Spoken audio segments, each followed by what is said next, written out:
Hi, welcome to Tool Optics. Today we're going to be talking about circular saws and how to use them.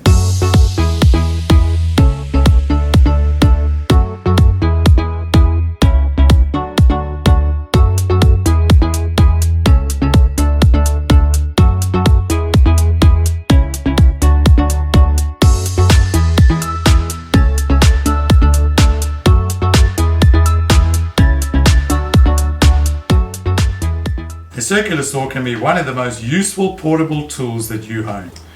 Circular saws come in either a corded variety where you plug them into the mains, or they come in a battery variety where you'll need a battery pack to power them. Generally speaking, the corded tools have more power, but the brushless battery tools are really powerful. And the great thing about a battery is that they're very mobile. You can use them anywhere, even when there's no power source. Circular saws come in various sizes. Generally, the blade size, the saw blade size, determines the size of the circular saw. So you'll get circular saw blades in 165mm, 185mm, or 235mm sizes. The blades come in various tooth configurations. You'll get blades with 24 teeth, with 40 teeth, and even a blade like this with 60 teeth.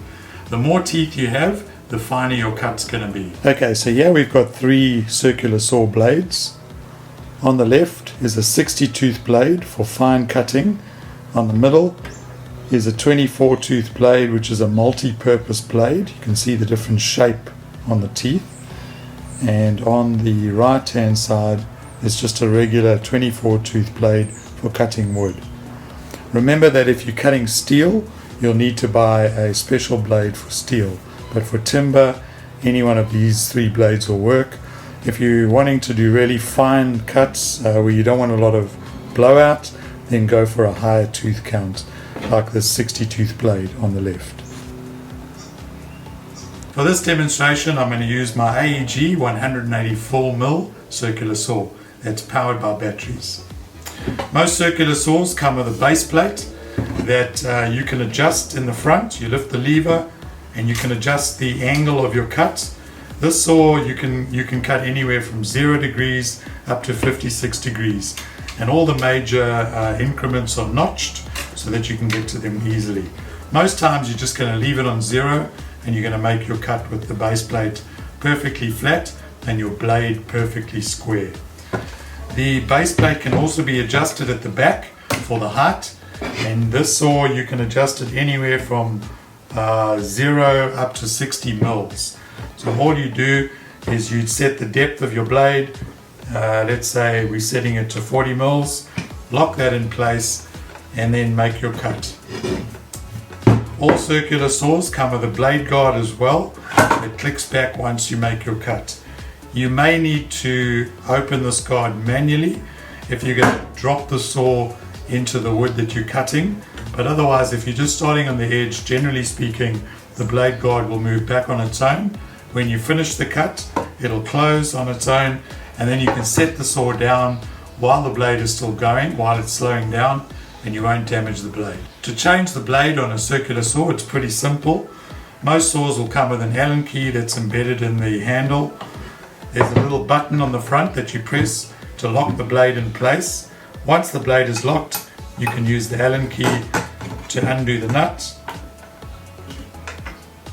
Just unscrew the nut. Take off the flange. Open the blade guard. Lift the blade, slide it out the bottom. To replace the blade, you just reverse the procedure. Slide your new blade in. Drop it in place, put the flange over, put the nut in place. You can screw it in by hand to begin with, and then to tighten it finally you'll need to push the blade lock button and use the Allen key.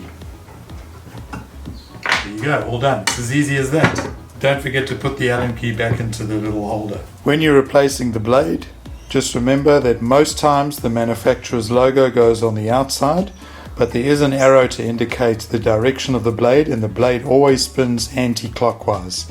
So don't put the blade in back to front. Most circular saws have a little a button that you have to push down first before you can pull the trigger, just as a safety feature.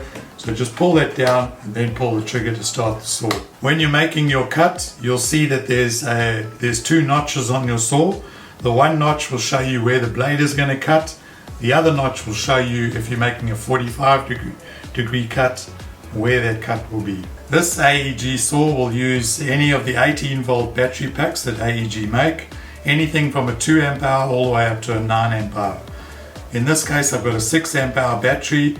It's fully charged. You just slide it in the back, click it in place, and you're good to go.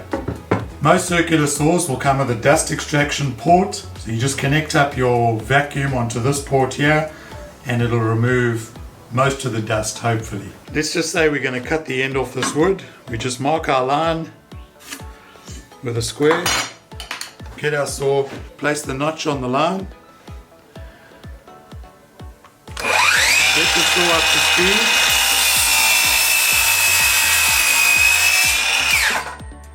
and make your cut. If you're wanting to make a more accurate cut, just use a speed square as your fence. Get your saw up to speed before you push forward.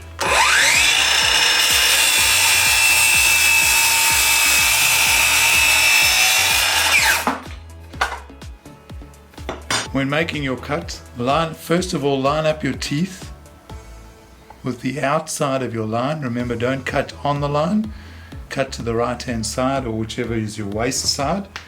Then pull the saw back a little bit, start the saw, wait till the blade is up to speed and then push forward and make your cut.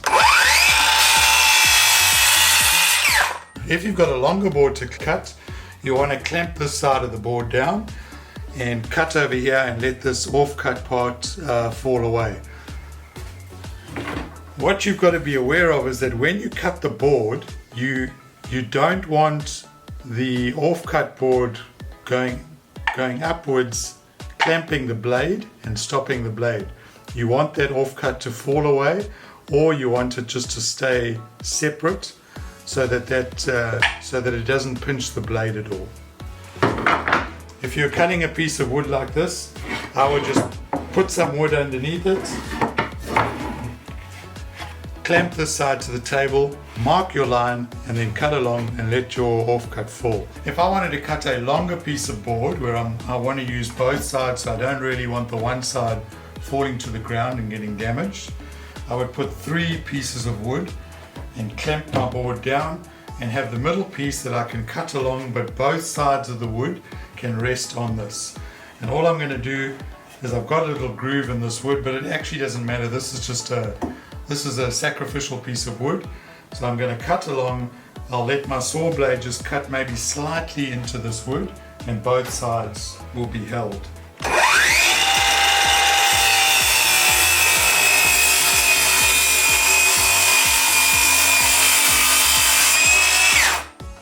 Let's say I'm wanting to cut a large piece of plywood, and I've got my line here that I want to cut.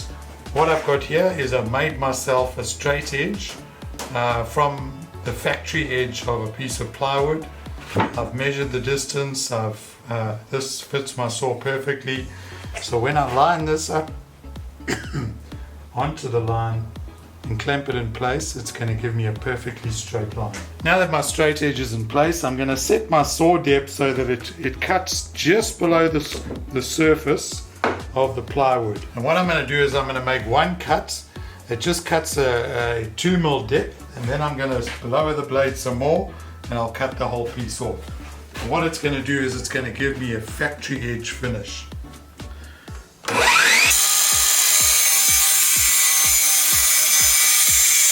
There we go. Now I've got about a mil or 2 depth cut. Now I'm going to lower the blade even more to cut through the whole board.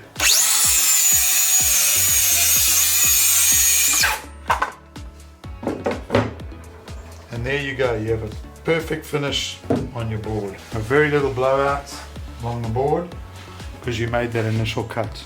This saw comes with an edge guide fence that you can slide in here, set to your desired width, tighten it in place.